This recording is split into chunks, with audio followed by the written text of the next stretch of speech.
ਪਾਕਿਸਤਾਨ ਤੋਂ ਇੱਕ ਵੱਡੀ ਖਬਰ ਸਾਹਮਣੇ ਆ ਰਹੀ ਹੈ ਜੋ ਹੈ ਪਾਕਿਸਤਾਨ ਤਹਿਰੀਕ ਇਨਸਾਫ ਦੇ ਪ੍ਰਧਾਨ ਇਮਰਾਨ ਖਾਨ ਬਾਰੇ। ਇਮਰਾਨ ਖਾਨ ਨੂੰ ਸੁਪਰੀਮ ਕੋਰਟ ਆਫ ਪਾਕਿਸਤਾਨ ਨੇ 9 ਮਈ ਦੇ 8 ਮੁਕੱਦਮਿਆਂ ਦੇ ਵਿੱਚ ਜ਼ਮਾਨਤ ਦੇ ਦਿੱਤੀ ਹੈ। ਜੀ ਹਾਂ, ਪਾਕਿਸਤਾਨ ਤਹਿਰੀਕ ਇਨਸਾਫ ਦੇ ਪ੍ਰਧਾਨ ਇਮਰਾਨ ਖਾਨ, ਜਿਨ੍ਹਾਂ ਦੇ ਬਾਰੇ ਪਿਛਲੇ ਇੱਕ ਹਫ਼ਤੇ ਤੋਂ ਇਹ ਵੀ ਖਬਰਾਂ ਚਰਚੇ 'ਚ ਨੇ ਕਿ ਫੌਜ ਦੇ ਜਿਹੜੇ ਪ੍ਰਧਾਨ ਨੇ, ਫੌਜ ਮੁਖੀ ਪਾਕਿਸਤਾਨੀ, ਉਹਨਾਂ ਨੇ ਆਖਿਆ ਕਿ ਜੇ ਕੋਈ ਦਿਲੋਂ ਮਾਫੀ ਮੰਗ ਲਵੇ ਤੇ ਫਿਰ ਲੈਣ ਦੇਣ ਹੋ ਸਕਦਾ ਹੈ, ਕੋਈ ਗੱਲ ਸੁਣੀ ਜਾ ਸਕਦੀ ਹੈ, ਕੋਈ ਲਚਕ ਵਿਖਾਈ ਜਾ ਸਕਦੀ ਹੈ। ਐਨ ਉਸ ਵੇਲੇ ਜਦੋਂ ਪਾਕਿਸਤਾਨੀ ਫੌਜ ਦੇ ਇਤਲਾਹਾਂ ਦੇਣ ਵਾਲੇ ਮਹਿਕਮੇ ISPR ਵੱਲੋਂ ਇੱਕ ਭਰਵੀਂ ਪ੍ਰੈਸ ਕਾਨਫਰੰਸ ਦੇ ਵਿੱਚ ਇਹਨਾਂ ਗੱਲਾਂ ਦੀ ਨਿੰਦਿਆ ਕੀਤੀ ਜਾ ਰਹੀ ਸੀ, ਇਹਨਾਂ ਨੂੰ ਝੁਠਲਾਇਆ ਜਾ ਰਿਹਾ ਸੀਗਾ ਕਿ ਪਾਕਿਸਤਾਨੀ ਫੌਜ ਮੁਖੀ ਨੇ ਕੋਈ ਐਸੀ ਗੱਲ ਨਹੀਂ ਕੀਤੀ, ਉਸੇ time supreme court of Pakistan ਵੱਲੋਂ ਇੱਕ ਵੱਡਾ ਫੈਸਲਾ ਸਾਹਮਣੇ ਆਇਆ। ਇਮਰਾਨ ਖਾਨ ਦੀ ਜ਼ਮਾਨਤ ਦੇ ਕੇਸ ਨੂੰ ਜਿਹੜਾ ਬੈਂਚ ਨੇ ਸੁਣਨਾ ਸੀਗਾ, ਉਹਦੇ ਵਿੱਚ ਬਦਲਾਅ ਕਰਕੇ ਇੱਕ ਜੱਜ ਨੂੰ ਬਦਲ ਦਿੱਤਾ ਗਿਆ ਔਰ ਉਹਦੀ ਥਾਂ ਇਸ ਬੈਂਚ 'ਚ ਦੂਸਰੇ ਜੱਜ ਨੂੰ ਪਾਇਆ ਗਿਆ, ਜਿਨ੍ਹਾਂ ਨੇ 8 ਮੁਕੱਦਮੇ ਜਿਹੜੇ ਕਿ 9 ਮਈ ਨੂੰ ਇਮਰਾਨ ਖਾਨ ਦੀ ਗ੍ਰਿਫਤਾਰੀ ਤੋਂ ਬਾਅਦ ਮੁਲਕ ਭਰ ਦੇ ਵਿੱਚ ਬਗਾਵਤ ਦੀ ਕੋਸ਼ਿਸ਼ ਕਰਨ ਦੇ ਮੁਕੱਦਮੇ ਨੇ, ਉਹਨਾਂ 'ਚ ਗ੍ਰਿਫਤਾਰੀ ਸੀਗੀ, ਉਹਨਾਂ ਦੇ ਵਿੱਚ 8 ਦੇ 8 'ਚ ਜ਼ਮਾਨਤ ਦੇ ਦਿੱਤੀ ਹੈ।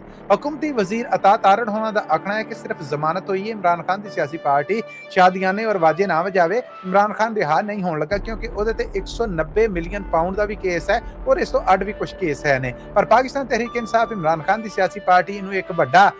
ਕਹਿ ਲਵੋ ਕਿ ਕੰਮ ਸਮਝ ਰਹੀ ਹੈ ਔਰ ਕਹਿ ਰਹੀ ਕਿ ਇਮਰਾਨ ਖਾਨ ਤੇ ਜਿੰਨੇ ਇਲਜ਼ਾਮ ਨੇ ਉਹਨਾਂ 'ਚ ਕੋਈ ਦਮ ਨਹੀਂ, ਜੋ ਅੱਜ ਸੁਪਰੀਮ ਕੋਰਟ 'ਚ ਸਾਬਤ ਹੋਇਆ।